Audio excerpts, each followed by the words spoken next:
Hey everyone, Jared with Second Life Design. Welcome back to Milling Monday. We're going to get into slab stacking. So you've got everything milled up, you've got your green slabs, and you want to put these things to bed for 18 months, 24 months to let them air dry. This is how I do it. This is what I want to share a couple tips with you. I think that kind of settle some things or maybe bring up more problems or questions from people, but I have a lot of experience with this. I air dry everything pretty much exclusively, so I have a good base for stacking slabs. So I've got a smaller stack outside, some kind of crotch pieces and coffee table blanks. Got those set up, but I'll show you that, and the ideas and concepts can be blown up into larger scale things for longer, bigger slabs, obviously. So let's go outside, and I'll show you what I got. Okay, so here's my stack. This is 2 stacks of coffee table slabs and a stack of cookies. This was all from the same log, so I kept them bundled together like this, mainly so I could keep the species together. It's all a locust tree, and I want to keep those all together. I utilize for stacking the European style of stacking, where after I mill it, I kind of put the tree back together. So the curves, when this is stacked up like this, all the rain and the water and everything kind of cascades off of it naturally. And that works really well for me. I let these sit outside in the elements and they dry. They get very dry. It's the same way as if you were seasoning firewood.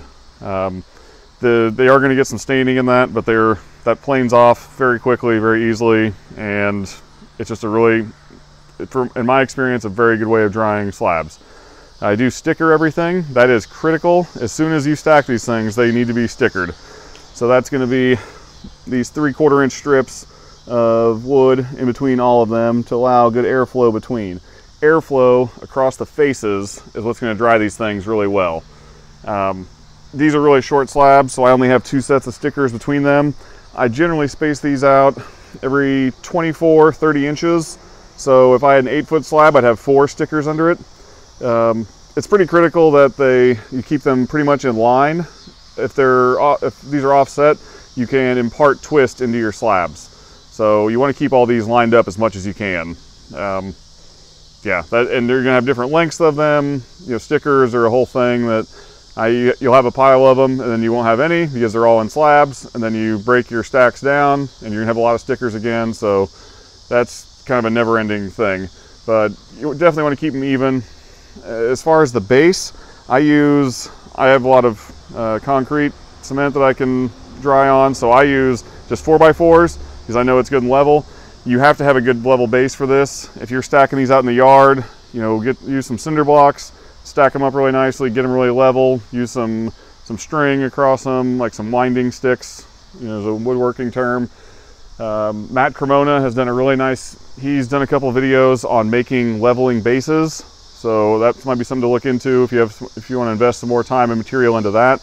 I've had pretty good luck with just using blocks. I've also taken, for bigger stacks, I've taken long shipping pallets and laid those down, and that worked really well to keep things flat also. So, stacking stuff it's really tedious. It's a lot of heavy lifting, but this is kind of the last step in the process to making sure your slabs are going to be in good shape. I have seen some people where they'll take tie straps, ratchet straps, whatever, and they'll go around their slabs and try and ratchet them tight. I have not had good luck with that. I've seen it where it's kind of as these things dry, they're going to kind of do what they want to do.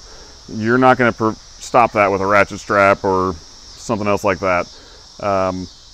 That's my own experience. I've done it a couple different times and it did not end well, where the slabs broke apart anyway and didn't really help me out. So maybe it would have happened without the straps. Maybe it would have. I don't know. I don't really strap anything anymore, so your experience may vary. So one last thing I will say about the stickers. You want to get these. Make sure to get kiln dried 2x4s. Like from the box store or whatever. It's not the only thing these things are good for. Make sure they're kiln dried to if you just go to your sawmill guy may say, oh, I can just rip you a bunch of stickers, you know, I'll get some green wood I have. If it's not kiln dried, it can make sticker stains in the wood, where if you have something like a maple or a really kind of reactive wood, it will leave a mark that will stain down into the wood from the sticker. So you don't want that. Get a kiln dried sticker and that will prevent that from happening. All right, so really quick, simple stuff. You know, the idea of just the stacking the slabs, there's a couple basic things you want to go with. Got to have that level base, you know, whether that's in your yard, on a sidewalk, in a basement, whatever you got, nice level base. Get those stickers even, you know, evenly spaced, going up through it. Absolutely, positively, without a doubt, use kiln dried stickers. I've seen projects that they have sticker stain and it is clear as day, where it just has a streak right across it. And I've seen it in walnut, I've seen it in maple, and it's very disheartening. There's nothing worse than that. I did a bar top for a guy where in the sapwood of walnut, he bought this beautiful slab, and in the sapwood were these like black spots every 18 inches, and there was nothing I could do. You can plane it out, but then you're just losing the thickness of what you had. So we kind of just played it off as it was a natural defect, but it was very obvious what it was, and it's very disheartening. So I do everything you can to mitigate that. You're putting so much effort into these things. Get those kiln dried stickers. Don't mess around.